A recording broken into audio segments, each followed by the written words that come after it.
So our mission at the Queens Village Republican Club is to get Republicans elected. And as I said before, never again applies to our fight now against terrorism and the plight of the Jewish people. And it also applies, as people are saying it more and more, never again vote Democrat. So we're heading into an election now, and I just want to reiterate our mission statement, which we go through at the beginning of every meeting to stay on focus. So our mission is that we support constitutionally limited government, maximum personal freedom. We support our First Amendment, right to free speech, and freedom of religion. And we support our Second Amendment, right to bear arms. And we believe in the sanctity of life and traditional family values. One man, one woman, that's it. That's all you got. We don't drink Bud Light, we don't shop at Target, we sleep on my pillow and buy Goya food. Go work, go broke. And we are changing history with our pocketbooks. So we also believe in free market capitalism and the opportunity for every citizen to pursue the American dream. We believe in legal immigration, and we stand firmly against illegal migration. We stand for America first, and we stand up for Israel.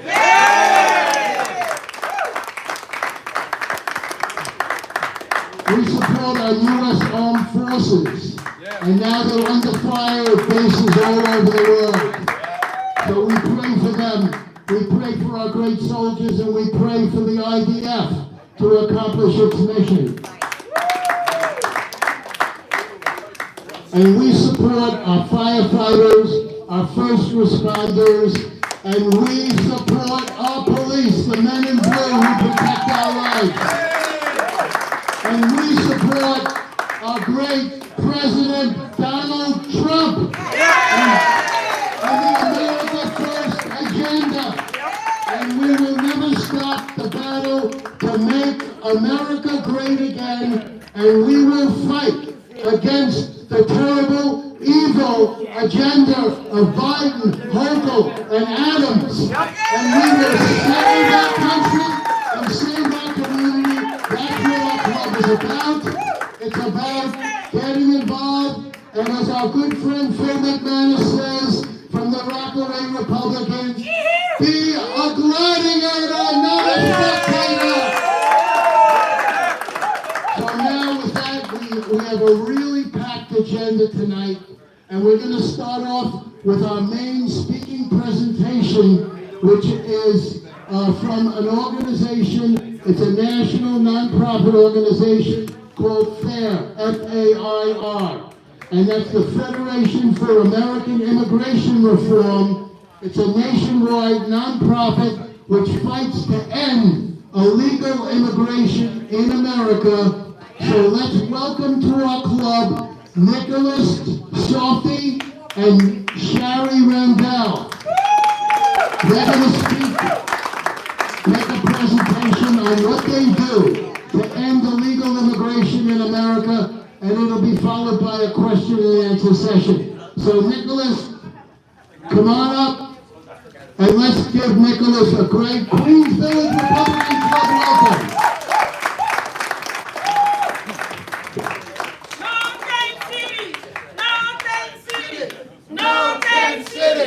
No Tent City!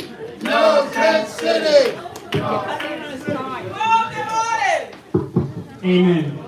Amen to that. Good evening. My name is Nicholas Salty, and I am the state and local field representative for the Federation for American Immigration Reform, FAIR. Thank you very much for the opportunity for me to speak to you tonight. Ladies and gentlemen, we are living in an unprecedented time. Massive influxes of illegal immigrants are streaming through America's southern border at record rates, with many politicians, interest groups, and big business entities unwilling and oftentimes unable to solve this problem due to a shared interest in an open border. As hordes of largely unvetted illegal aliens from over 170 different countries pour into the neighborhoods of this country, this represents an economic and national security crisis of local, state, and federal implications. It is of national importance that we solve this issue now. Yes! Thank you. I stand before you today to declare that we simply cannot remain a secure and prosperous nation while our borders remain under siege. That's right. At FAIR, we are fighting to restore common sense, principled border controls, and an immigration policy that works for the United States of America and the future for all Americans. The United States of America is the land of opportunity for all people all over the world to legally immigrate to the United States and become lawful citizens. This necessitates a system of immigration founded on established laws and requires the willingness of these immigrants to fully assimilate into American society. However, due to the detriment of our nation, these criteria have been abandoned in favor of a system of widespread illegal immigration that threatens our national security, creates financial burdens on taxpayers, displaces American workers, and erodes the rights of American citizens. Corruption. It's true. The open borders ideology promoted by the Biden administration is an affront to the sovereignty and security promised to every American citizen by the United States Constitution. Amen. It's a glorious document. We must never forget that immigration is a privilege extended by the American people. Let me tell you something right now.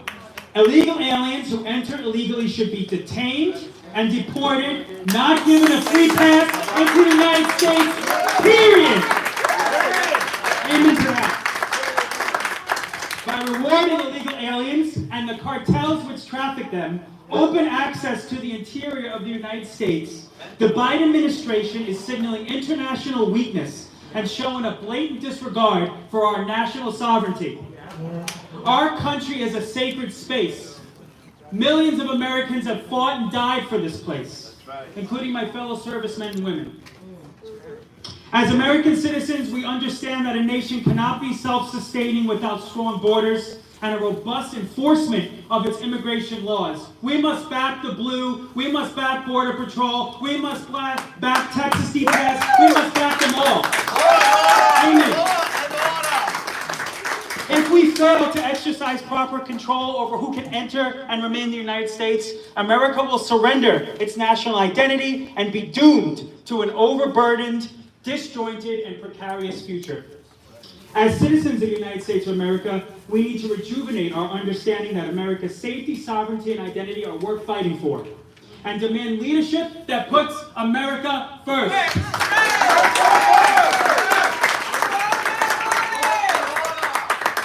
Okay, that's my spiel. To provide you with more information on this pressing issue, why we need to pursue common sense and principled immigration reform, and to offer solutions as to how you, the everyday American citizen, can help.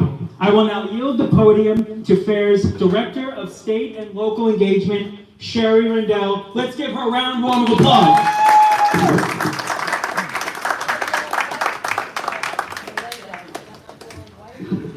Thanks, Nick. I'm glad you got them all riled up so I can give you all the facts and figures. How come I get the boring part? Always seems to work that way. U.S. is the most generous nation in the world. We all know that. We accept 1 million legal immigrants every year. 1 million. Previously, we used to accept or not accept, have to deal with 1.1 million illegal aliens coming across our borders. We are also the most generous nation when it comes to refugees. We accept more refugees than any other country. But people are abusing our laws and our welcome. So, how many of you can name the top 5 destinations for illegal aliens? I'm sure you all get one of them. So. New York. Yeah. Chicago, Los Angeles, Chicago. Massachusetts. Illinois, I heard that. We have one more. Michigan, Florida. We all know that Texas and Florida are doing whatever they can to turn off the spigot of illegal immigration in their states. And we know that Mayor Eric Adams has been blaming Texas Governor Greg Abbott for busing illegal aliens into New York and causing a crisis. However, I can tell you absolutely, Mayor Eric Adams is wrong. I was just talking to Texas border czar Mike Banks less than a month ago when I was in McAllen, Texas, which is a border town, and he said it unequivocally, the crisis in New York City is courtesy of President Joe Biden and the NGOs. According to Mike, over 130,000 illegal aliens have arrived in New York City. Only 18,500 have been bused from Texas. That means the rest are courtesy of this administration and the NGOs that are receiving federal funds, local funds, and state funds. And I can personally attest to the efficiency of those operations. When I was in McAllen, one of my coworkers and I snuck into Catholic Charities down in McAllen, and we took a tour of their facility, and their staffer, Anna, said they were processing, guess how many every day? 10,000. Not quite that high. They were processing 1,000 illegal aliens each and every day, 7 days a week, and their goal was to get them processed and out within 24 hours.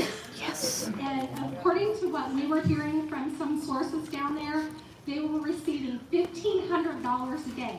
If they couldn't process all 1,000, they would call another NGO and pay that NGO $1,000. So they were pocketing a significant amount of money. What is different about this border crisis? Illegal immigration has been a huge problem even before the Biden administration. However, under President Trump, the southern border was the most secure it has been in years. His policies made significant inroads into the illegal immigration, most notably with the wall and the Remain in Mexico policy. This administration, when they came into office, President Biden issued an executive order to pause deportations for the first 100 days of his administration, telegraphing to individuals around the world that the borders were open and they should come to America. And come they have. Already the numbers are through the roof. Since President Biden took office, can anyone hazard a guess? 8 million. 7 million. 7.5 million.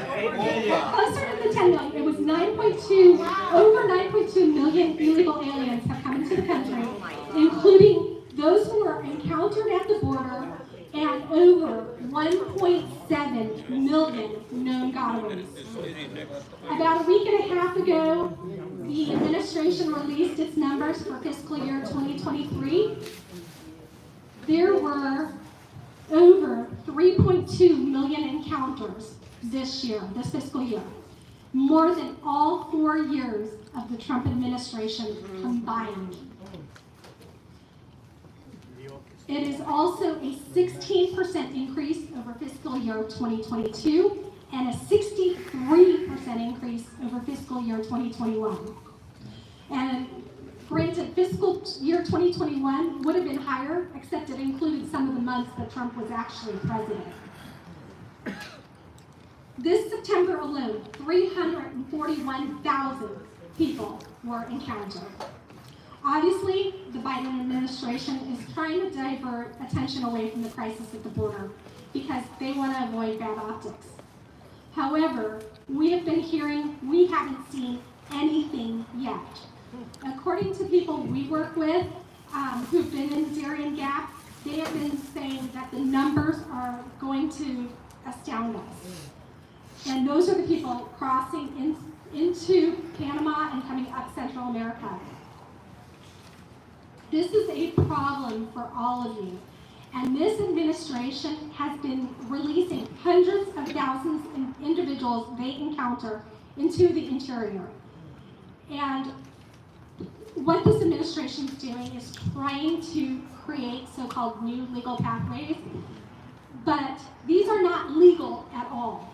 There is nothing legal about the use of parole or the expanded use of this CBP-1 app, which is when people go outside of this country, they go on an app, and they actually make an appointment, and they get flown into a port of entry. Suicide. Westchester. Yeah, well, and even assuming that these individuals receive work authorization, that's not a solution. For one thing, if you give them work authorization, they're going to force low-income Americans out of their job, and they will also undercut American wages. The costs associated with illegal immigration do not disappear simply because someone is given work authorization. The costs of illegal immigration are high.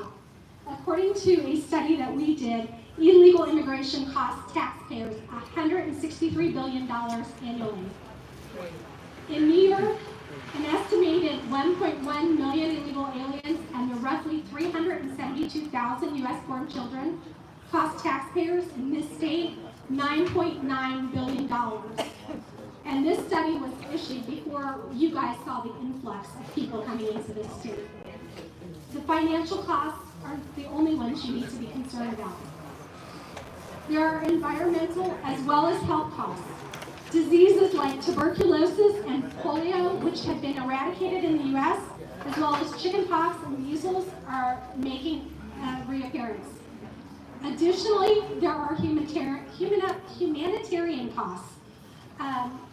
CBP Chief Raul Ortiz, when he testified in Congress, said that the U.S. Customs and Border Protection does not have operational control of our border. As Nick mentioned, our borders are controlled by the cartels. These cartels are demanding how many get across, who gets across, and where they go. And they're being assisted by NGOs who are getting federal and state grants.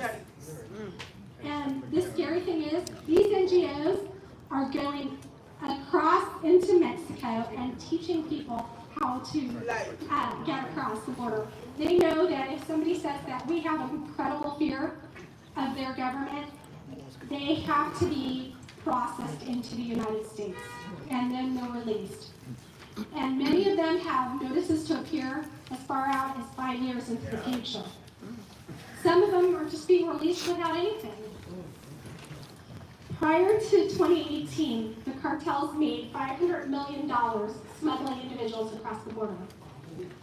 Can anyone hazard a guess how much they made from human smuggling in 2021? $1 billion.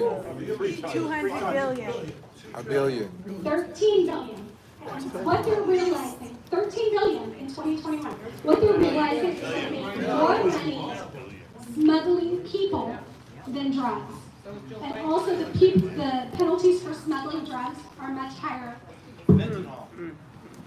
So what are the cartels charging to smuggle someone across the border?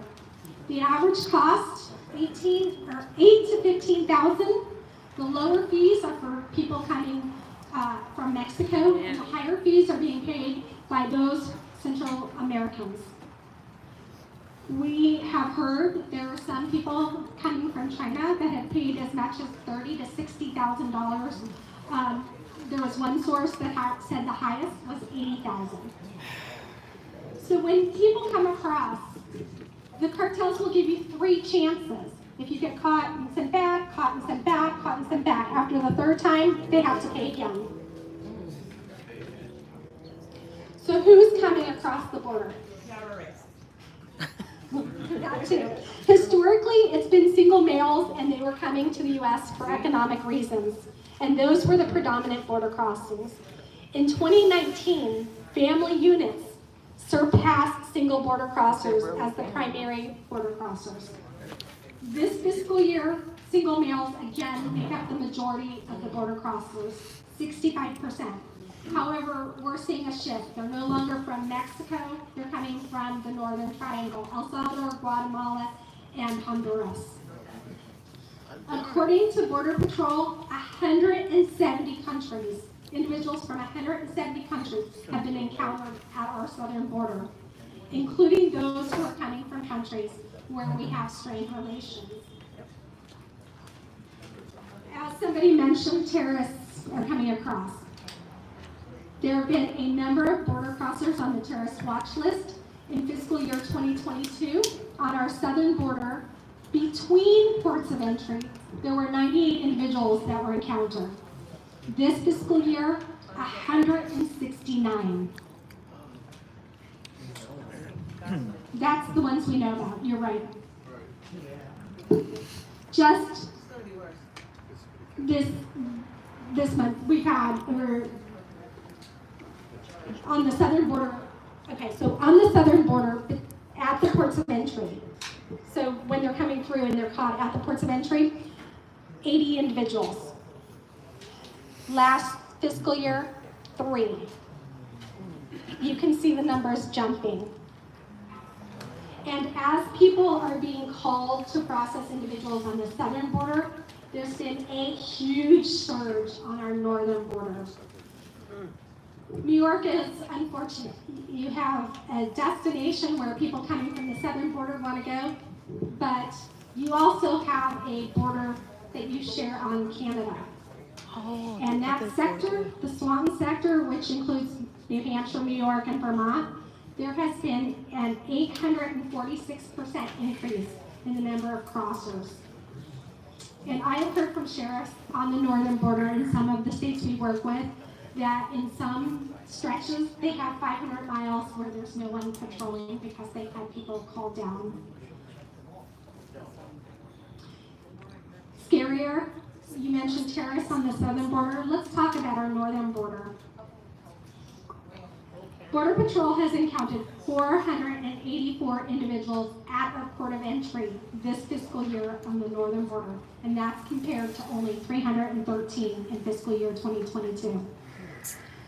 This is a huge issue because what the cartels know that you may not know is you can fly someone from Mexico to Canada without a visa.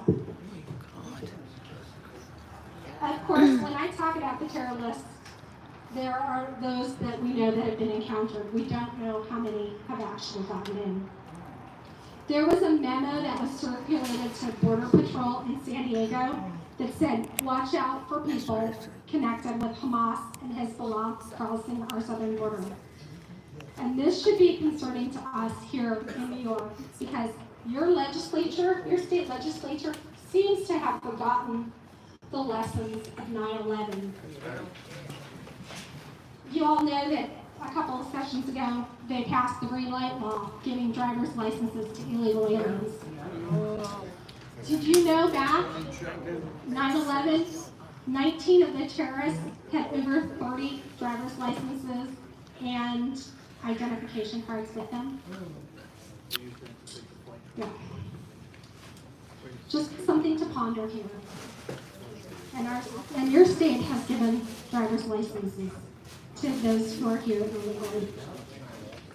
Of course, when you talk about cartels and drug trafficking, we focus on the southern border, since that's where the drugs are coming across. And the Sinaloa and Jalisco cartels are responsible for the majority of fentanyl and meth being trafficked into the U.S. And they're using gangs to flood communities with drugs. Does anyone know what gang has a big presence here in Long Island? MS-13, exactly. And they're using, the cartels are using social media platforms and the gangs to get out and coordinate their logistics. TikTok, Facebook, Snapchat. I can tell you as a mother, it terrifies me to know that they're able to get to our kids on TikTok and other social media. So do you think that New York has cartels? Yeah, absolutely. The special agent in charge of DEA, New York's division, Frank Tarantino, said New York City is a hub for drug cartels. It's a destination city because the I-95 corridor is a great geographical location for distribution throughout the Northeast. Moreover, the cartels are capitalizing on the border crisis. Just about a month ago, DEA agents found more than 40 pounds of fentanyl in a drug bust here in the Bronx, a block away from where that poor little baby died from fentanyl poisoning at that daycare facility. So what can we do? Urge our legislators to stop giving benefits to illegal aliens. Urge them to rescind the city's and the state's sanctuary designation. I know this is a long shot, but there is a new Siena poll which gives us hope. Did anyone see that? This Siena poll that was recently released, it found that 79% of Democrats, Republicans, Independents, men, women, upstate, downstate, all races, all religions agree that the migrant crisis is a serious problem. In addition, the migrant invasion. Oh, that's right. Yes. And they found that by a 35% margin, New Yorkers say authorities should work to slow the flow of the migrants rather than just accept and assimilate. The other thing to do, President Biden has requested $13.6 billion to address the border crisis. Guess what? Only a tiny portion of that is actually for border security. The majority of the money, immigration judges and more processing. Congress cannot continue to provide funds to this administration that flouts our immigration laws. Urge a member of Congress to support real border security by including the House-passed H.R. 2 as part of any spending package. I would encourage you, if you have the time, to visit our website at fairus.org and go to our toolkit for additional information on how you can help. Again, I appreciate the opportunity to be here, and if there are any questions, Nick and I are happy to address them. You talked about, We have time for a few questions and answers, a Q&A session. Chuck? thank you. You talked about the northern border, right, principally affecting the New England states. What about the 2,000-mile border after the Great Lakes that runs to Washington? Can you make any comment about that? The whole border as a whole, we were talking to our North Dakota sheriff. They have, like I said, almost 300 to 500 miles that they have that weren't even patrolled. Montana, they have a lot of areas where it'd be very difficult to get across, but it is a huge concern, and we don't know just how many people are going, just because those areas are very remote in a lot of areas, and they don't have any sense. So it is a huge concern, and Washington and Oregon and California are huge sanctuary states, and they've given a ton of benefits to illegal aliens, and so it is attractive, and it is something definitely to be concerned with. As a follow-up, is the Canadian government doing anything about that? No. One of the problems is the Prime Minister. Yeah. Can you tell us about the app? How would a person get it wherever he is in the world? And how does he manage, after he gets the app, to come here?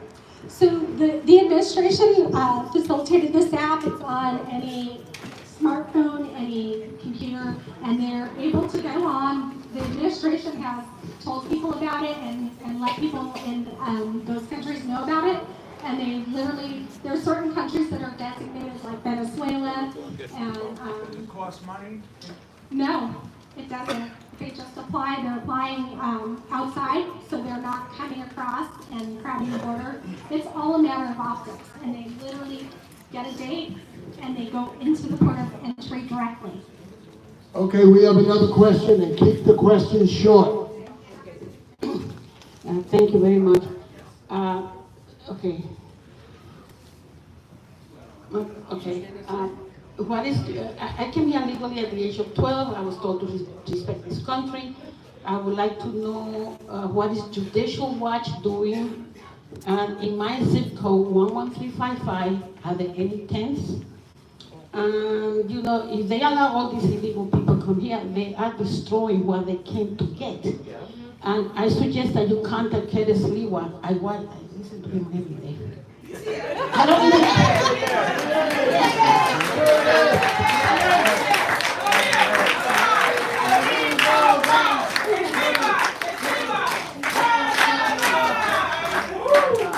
And I can't wait to talk to him. Yeah, I don't even go to the bathroom sometimes to watch. I am so excited to get to meet him. And I know that, Nick, you volunteered for his campaign. Yes, I did. Yes. So you were asking me about Judicial Watch. I have worked with Mr. Fenton before. I know we have a legal arm. FAIR's legal arm is the Immigration Reform Law Institute, and we've been fighting in a lot of the court cases. We filed amicus briefs and other things against this administration. And any tents in my neighborhood, 11355? How can I find out? Because I see people that, I don't think they're from the area. I suspect that they are illegally. I have a question. I cannot tell you whether they're, I'm not familiar with the different areas of New York, honestly. And I can't tell you. I do know that we sent a team up to New York, and they are going to be videoing and talking to people. We are hoping to get things out on social media, but I don't know that we would know where the tents are. Just because that's not within our I'm saying close to my house, my building. I don't know that area. I couldn't tell you about the tents. I just know general policy and what's coming in. And Question. You said a lot of people that came into this country were caught as terrorists on a no-fly or they're not allowed to be in this country. Do you know how many were arrested and stay in jail for their terrorist activities? Or did they just get pushed back out of the country so they can come back? What's the answer? A lot of them do get deported. So they don't arrest these terrorists? No, generally not. If they're caught, they're sent back. That's a mistake. If wait, I have a caveat. That's if their country will take them back. If not, they are detained, but then it's subject to a court case which says you can't indefinitely detain someone, so then they're released. Okay, one more question here. Yes, hi. I've been in Councilwoman Linda Lee's office several times, and we keep getting told that they are screened, they're vetted, and so on and so forth. And I keep asking for details. Other than this app on which they self-screen, is there any other kind of screening going on? So, if you are a refugee, meaning you have applied to become a refugee outside of the country, they are somewhat screened. Obviously, it's only dependent on how good the country is at providing that information. If you are coming here for asylum, they're not necessarily screened. In fact, most of them are probably not screened. And what we noticed, do you remember the Haitians that were under the bridge in Texas? We had one of our colleagues that we work with was down there, and he picked up all of their IDs and passports that they had dropped on the Mexican side, because they know if they come across and they seek asylum and they have asylum somewhere else, they're not granted asylum in the United States. So they dropped all of their IDs and all of their information information on the Mexican side. So you tell me, are they being screened? No. No. Thank you. Thank you very much. Thank you. Let's give Nicholas and Barry a big hand for joining us tonight. And they're going to write an article for our newspaper, and they'll be back again because this issue is not going away too soon until we elect Donald Trump in 2024.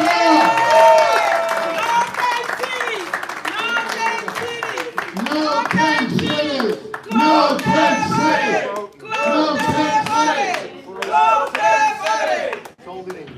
By the way, that brings us to our first announcement. We're going to have a couple of announcements and updates, but our first announcement is that we're going to have a major rally on Monday night, November 6th, at the Creedmoor Illegal Migrant Tent Site with Curtis Lewa, and let's get everyone out.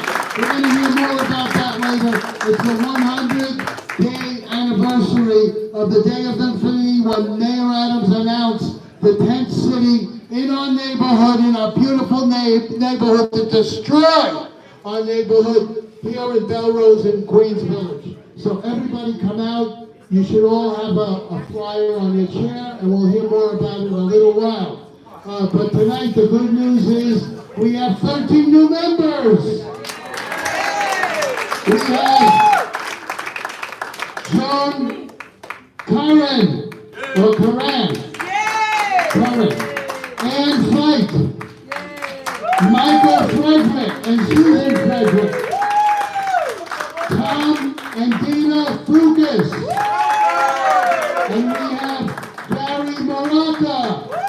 He's our candidate, a Republican candidate for judge of the Supreme Court.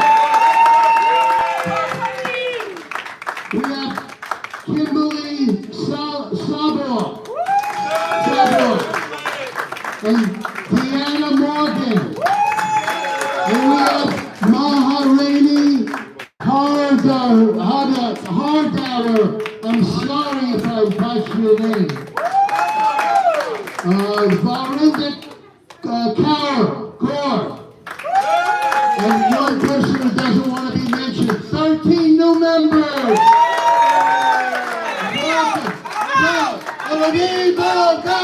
New members. Welcome to the Queens Village Republican Club. We give you a warm welcome, and we're going to grow together, and we're going to make history here in Queens, and we're going to change America. We're going to save our country and save our communities. That's what we're all about. So now we have a few announcements and updates from our board members and club members. So first, I'd like to call up our illustrious chairman, Joe Kincannon. Way to go, and welcome to all the new members that signed up tonight. It's appreciated. Phil, take that. Okay, so we've got some club business to do here tonight. A party to announce, as well as the nominating committee. The first thing that I wanted to mention is that we are looking for people for our Ways and Means Committee, our Membership Committee, our Newspaper Committee, Hospitality, Legislative Committee, Legal Affairs, Club History, Budget, Research, Communications Committee, Technology, and our Candidate Review and our Operations Committee. All of those are committees within the Queens Village Republican Club. They all need members to join those committees. If you have an interest in being in one of those committees, then let us know. All right, that's one of the ways we're going to grow. And this isn't limited to just being a board member. You know, your committee membership means that you get involved in all different aspects of the board and all different aspects of the club. So that's all good news to have. All right. Again, if you want to be a member of a committee, seek one of our board members out. They're all amongst you here, as well as Phil or I. All right. The next thing is the holiday party. The holiday party will be on December 12th, $70 per person. That is a luscious full dinner and dessert, and beer, wine, and sangria are included. All right, that's unlimited. All right, so I mean, this is quite a deal. It's up at the beautiful Marabella restaurant up on Northern Boulevard, right off the Cross Island Parkway. You know where Burger King used to be over there, right? All right, it's right across the street from Burger King. And yeah, near the Adria Hotel. All right, it's from 7 to 11, and music will be provided by Jimmy James, and he just does a terrific job with it. All right, we're gonna have a lot of fun. We're gonna have some giveaways, and who's the chair lady of fun? That's Celina. All right, she is our chair lady of fun for the Christmas party. So you know, we better have a good time, Celina. All right. And now the official part of the club. All right. I'm the chairman of the nominating committee as well, and the nominating committee has met. We have discussed the new additions to the club, and this is the slate that's being put forward.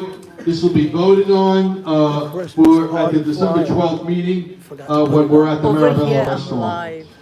For president, Phil Orenstein. For first vice president, volunteers that are keeping our elections true and with election integrity and free of fraud. We're going to hear from Kent Gomez with an update. Come on up, Kent.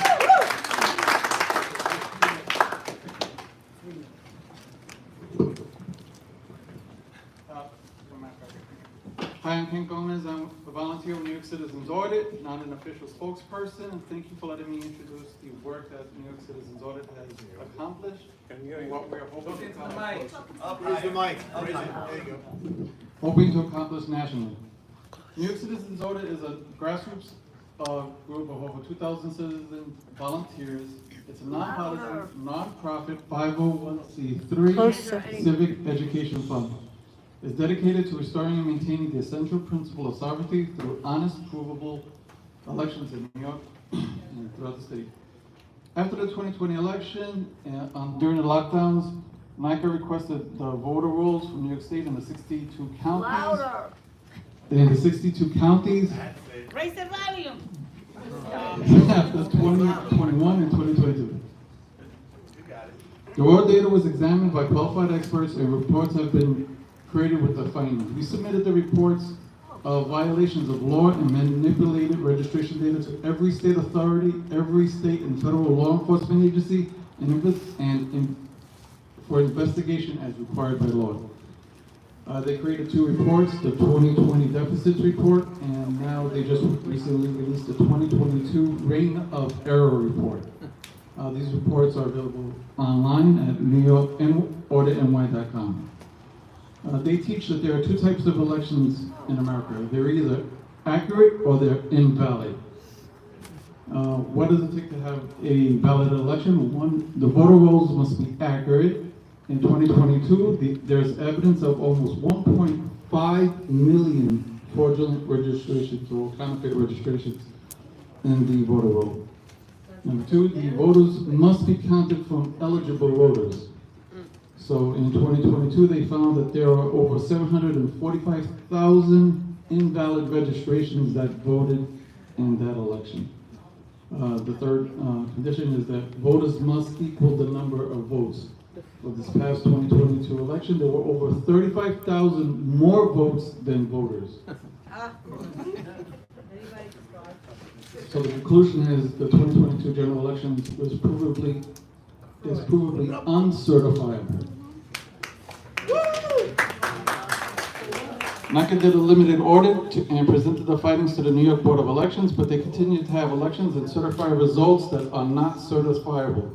This cannot continue. There needs to be an end-to-end audit of elections and voter rolls and a thorough investigation of every aspect of the election system. The officials in office, as a result of these elections, are not responding. So NICA needs to move forward and move forward with a case against the certifiers who said that elections were legal and accurate when they were not. What can you do? We need support from every individual, community, and local businesses and organizations who realize that elections matter. We need volunteers, we need donations, to help with the suit. They're moving forward in January with the suit, and they're actually coordinating with 15 other states to bring these same type of lawsuits.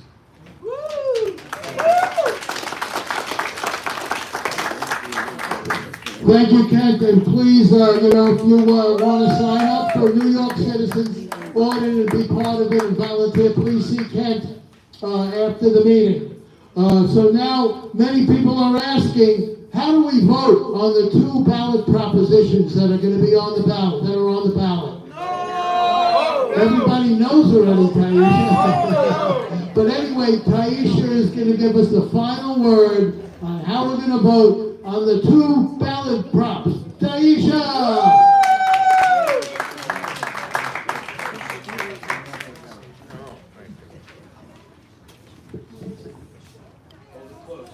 The final word, it's no.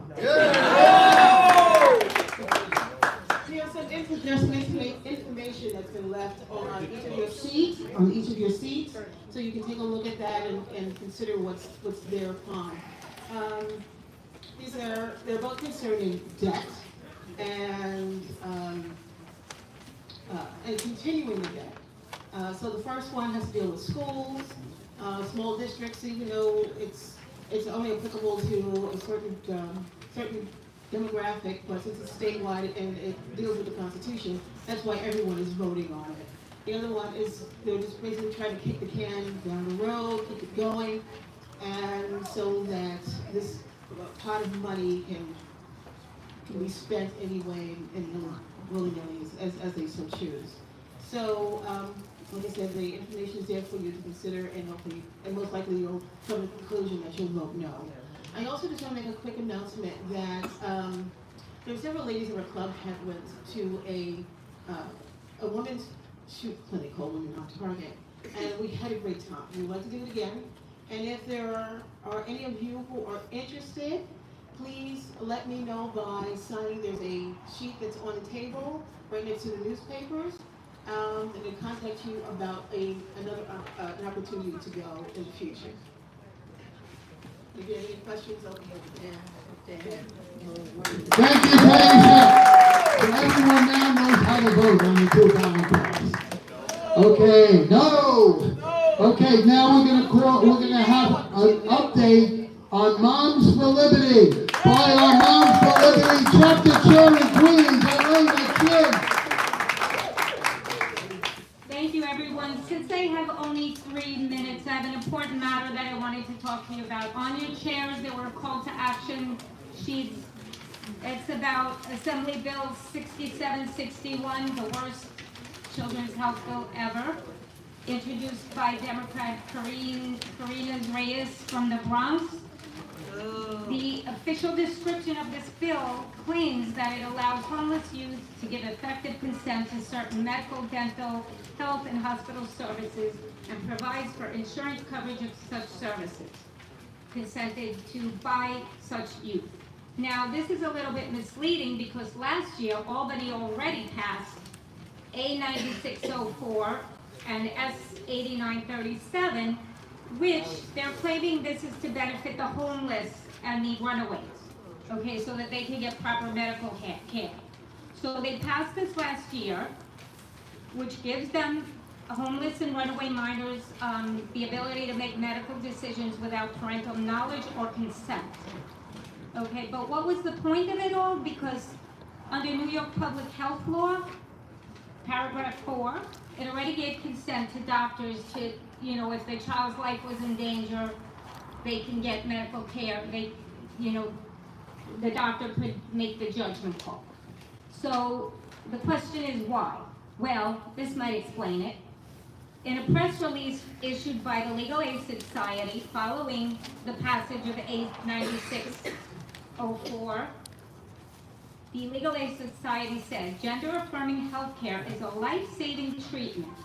Okay, so they're considering transgender surgery a saving treatment, which will ensure the right of young, transgender, and non-conforming New Yorkers to access gender-affirming health care, improving their mental and physical health outcomes.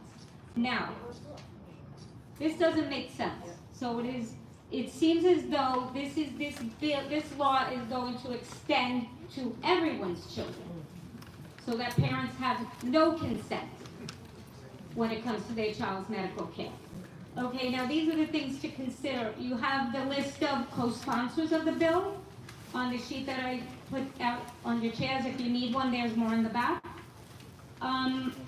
When you call your legislators, and I suggest you do, call, write, tell them to consider the following.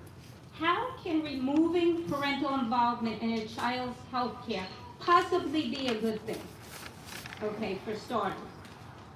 Also mention to them that the bill is based on the presumption that kids know better, and basically we know parents are now the enemy. And can a child fully understand the risks and benefits of medical procedures? Do they really know what they're getting themselves into? Sometimes we as adults don't even know what we're getting ourselves into. Okay? Do the children are they even able to relay their medical history to doctors? Are children capable, minor age, any age child? These are the things you want to ask your legislators. Another thing, nothing in the bill prevents kids from consenting to participating in medical experiments. Well, guess what? It's all medical experiments. We've spoken about this last time. There's no evidence that this is beneficial to children, or it's going to prevent them from committing suicide. The evidence is to the contrary. And finally, there are no protections for developmentally disabled youth. And the Autism Action Network, I put the website on there, does a great job of uncovering all of this. Okay, this is where I got my information. And it is, all of this transgender surgery is really having an impact mostly on, a disproportionate amount of autistic children are going for these surgeries. And they don't even understand what's going on. They just know they don't fit in, and they're getting promised that this is going to be the answer to their prayers. Okay, this is going to make things better. It's horrendous. But I don't have any more time to talk. I think my 3 minutes are up. Thank you. Thank you very much, Elena, and please sign up and join Moms for Liberty, a tremendous partner organization we're working with. And we went to the summit last year. We'll be going to the summit again of Moms for Liberty in Washington, D.C. next year. So now we have our speaker, Don Gui Zhang, if I got your name right. Don Gui is a parent advocate. He's been fighting to keep the SHSAT. He's a former city council candidate. So Don Gui, come on up. Let's give a warm welcome to Don Gui. Thank you, Phil. I'm honored. Thank you, Phil. I'm honored to speak in the Central Prince Republican Village, Queens Village Republican Club. So as Phil said, I ran for city council in 2021. I didn't win, but I keep fighting for public safety and quality education. All right. Thank you.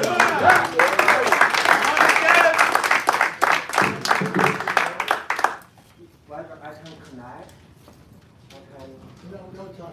Oh, no time. Okay. Okay, then it's okay. Microphone. Okay, so I just saw this. Okay. So for the past 5 years, we have been fighting to keep the test. Keep the test. Keep the test. Keep the test. Keep the test. Keep the test. Keep the test. And so we want to keep the test, keep the zoning priority, keep the quality education. So specifically, so there are 5 subjects. So one is the SHAT, the specialized high school admission test. So we fought very, very hard with many of people here together. So I saw Charlie, Brian, Curtis. So finally, through 4 years fighting, so we got to keep the test. So we won this one. And the other one was called the District 28, which was the Forest Hill, Rico Park, Richmond Hill area. So basically the DOE want to shuffle the students from south to north and from north to south to make the school district, more diversified. So we don't know what does it really mean. But the parents also fought very, very hard, and we got to keep the middle school zone priority in 2020. So we got to keep that. So it was not because of the pandemic. So the DOE finally gave up their plan to diversify the students and busing the students in February 2020 before the pandemic started. So we won that one. And the Rally fly. and the third one was in 2021. So right before de Blasio was going to step down, so they were going to throw out the high school zoning priority, which means they would potentially want to shuffle the students all across 5 boroughs. We cannot imagine that. So, but we fought again. So the parents, the students, the CEC members, and the elected officials. So eventually the DOE gave up the plan. So the high school students don't have to travel from Queens to Bronx or to Staten Island, not for special high school, but for normal high school. So we won this one as well. But there were 2 things that we didn't win, or we didn't win completely. So one was for the lottery admission. So since the beginning of the pandemic, then the DOE want to get rid of all the screenings. So basically, they don't want to look at all the grades, attendance, GPA. So they want to do everything on lottery for about 200 middle schools in citywide and 150 high schools citywide. So they got to do that. So I'm sure a lot of you have heard of that. So now, a lot of high schools and middle schools, like Thompson Harris, so initially the admission was done by metrics of grades, attendance, but since 2021, all gone by lottery. So the parents again fought very, very hard. So we partially won, but the lottery was still there. So we are keep fighting on that. And the last one was the gifted and talented program. That was mostly for the young children. Initially, so it was selected by a screening test, 25 or 40 options, 40 multiple choices questions. So it was basically testing the young children's ability to identify the order, identify the sequence. So it was very objective, but since the pandemic, it was gone. It was done by a combination of teacher recommendation plus lottery, and it was still going on that way. So we have been fighting, but we didn't win this one. So maybe we can win this one when Curtis is the mayor.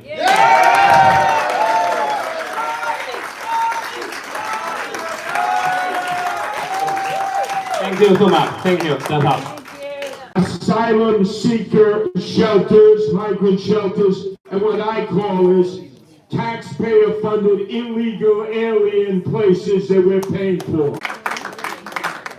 So when he beat me, running for mayor. Remember, they were saying, oh, he's the new face of the Democratic Party. He's on his way to the Who Scout. Oh, this is not, there is no doubt. Imagine, he's been begging for a meeting in Washington. I mean, this guy begs always with a tin cup in his hand. I mean, what kind of a man is he? He's always begging, oh, I want more money, more money. He finally gets his meeting. He's 10 minutes into the meeting. Sorry, gotta go. And the reason he had to go is he knows he may end up going up the river. This is serious. We, in New York City, as a government entity, a body, support open borders. I ask the questions, I get ugats in response, bupkis. There is nothing on paper. He makes this stuff up as he goes, proving he is the Biden of Brooklyn. No doubt about it. So, we are not a sanctuary city. We are not a sanctuary state. In addition to helping communities all over the city, prevent migrant centers from coming in or closing down those that exist, whether they're motel, hotels, holiday inns without the express, whether they're tents, whatever fashion they may consist of. I'm also advising people in Chicago. Have you seen the people in Chicago revolting? Have you seen them giving grief to their elected officials? Except there, by charter, the mayor, the socialist Johnson, has to sit there with whoever's the alderman of that area and put that on the ballot, so when you're voting for president, right on down, you'll see that as an initiative in referendum. Now, you know they're going to do everything they can to try to block that. Over my dead body, it's going to be on the ballot. It's the people's right to be able to vote on something that does not exist. They always say we're a sanctuary city. Where? Where's it written? Well, you say it enough times, people are going to believe it. I go up to people, well, you know, Curtis, we're a sanctuary city. Where? Is it written? Now, there's no doubt there's a court decree that says the right to shelter. Yeah, the right to shelter for Americans, not for foreigners, not for illegals. If you ever look at my social networking, I'm with homeless, destitute, emotionally disturbed persons all the time. Some of whom are veterans. You imagine in that tent at Creedmoor, you have people we don't even know. Single, able-bodied young men of military age. Illegal aliens with nothing to do and nowhere to go. They get a tent, they get 3 squares, they get motorbikes, they get everything under the sun. iPhones, smartphones, PlayStations, health insurance. A veteran has to sleep out in the street. How do you figure that out? I don't know. Americans out in the street, illegals in a tent, with all the comforts that their own mom couldn't provide for them in their third world country. Can you imagine this? If I would have told you this would happen, you would say, Curtis, you're making this up. You're in a drug-induced psychosis. You must be smoking Bill de Blasio's Maui Wowie and Hindu Kush. Right? And yet it exists. If you're an American and you have to go to shelter, you have a curfew at 10. In the tent at Creedmoor, you have no curfew. No curfew at all. When you go to a shelter, they have a metal detector and they will warn you. Your search, at times they go into your little dormitory because you're housed with 8, and they will search you, your personal belongings, your bunk, no drugs, no alcohol. Nobody goes to a metal detector in the tent. Nobody is searched. All they're asked is, please, when you smoke your weed, do it outside. When you drink your malt liquor, do it outside, across the street in the park. Don't do it in the tent, because, you know, other people might get secondary highs from your smoke. Can you believe this? Yes, I could. That's got to end. Yes, I see it. It's got to end. So you have 3 jobs. 3 jobs coming up to election day. obviously try to get whoever you can to vote early who hasn't come out to vote, and send Linda Lee here every day as a retiree senior citizen who's in need of therapy about what it is to be an elected official. Linda Lee's got to go. Linda Lee abandoned this district.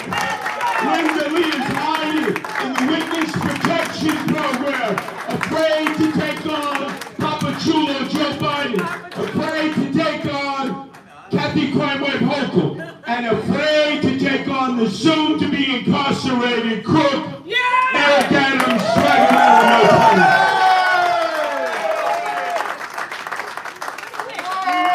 From day one, when we first had our meetings about the 10th, and as Bill said, Monday night will mark 100 days since Eric Adams issued a death warrant to Nurse, to Flushing, to Woodside.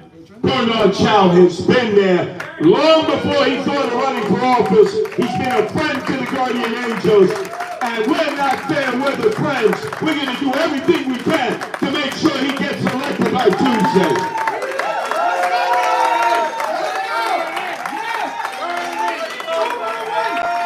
The first meetings, the first protests anywhere in America against the illegal alien invasion did not take place in the border cities of Texas, New Mexico, Arizona, and California. I was shocked. Texas. You know what Abbott said? Okay, what was I sending, 4,000 a week? Make that 8,000. What a schmuck, what a putz, what a schmendrick, what a pisher. This is what we're stuck with. With Bernard Chow, he was in the room with me, Phil Ornstein, who had just had his Geritol. See, you know what Geritol is. We know they're baby boomers. If I was to say that to those under 50, they'd be, what the hell is Geritol? And Joe Concannon, that was it. Who was to the right, so I can of the co-ops. Oops, sorry. And that's how this effort started. The first demonstration against an illegal alien migrant center was here in Eastern Queens at Creedmoor. Yeah! And many of you were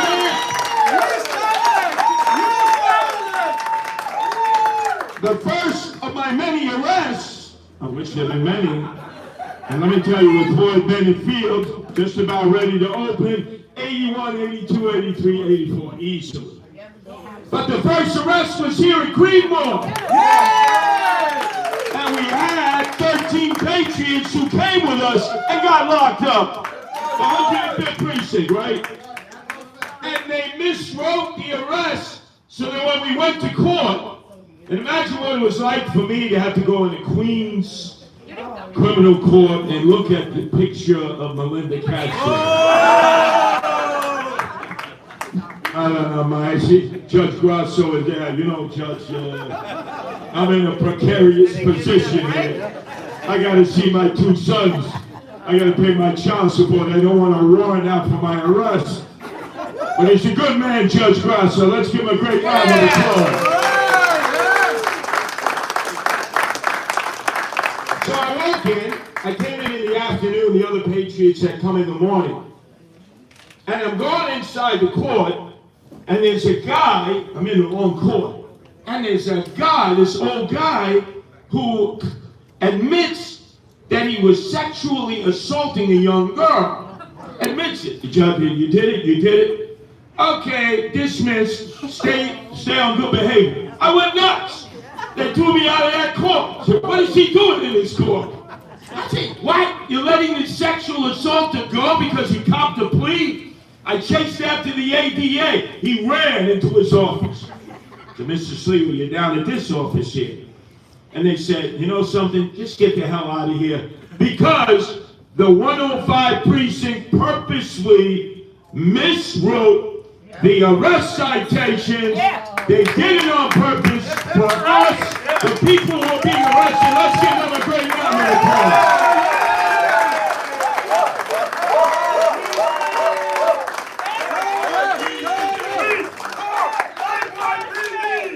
Hold arrested outside of Gracie Mansion. It was myself, a woman, and a man. The woman was from Casablanca, and the man was from upstate New York. They were in their 90s. They were older than you, Phil. Play it again, Sammy. They took our photos. They took our fingerprints like they did with Trump and Giuliani. This is for normally what you get a desk appearance ticket. When we went to court, the judge, he looked at the two 90-year-olds, he said, "This guy convinced you to get arrested?" Yeah. How gullible can you be? Dismiss, dismiss. What about you, Mr. Slaver? I plead guilty. But you're not supposed to plead guilty. You're supposed to say, "I'm innocent," and we reschedule. I said, "Why would I plead innocent? I purposely got locked up to stop these illegal alien migrant centers. And I'm going to fight it all the way to the United States Supreme Court." So I took the time out, obviously called Alvin Bragg, friend of the criminals, enemy of the law-abiding and those who stand their ground. It's not going to hide. We need to get out the bus before they're shot. Go door to door, get to your neighbors, bring them to polls, pick them up, bring them to the polls. Don't wait. Don't wait. After Tuesday, it's too late. Number two, they put my facha, my posters all over the window. Oh, I was a guy from McDonald's in the Bronx, that's where I started. And they found Burger King. I was BK that day.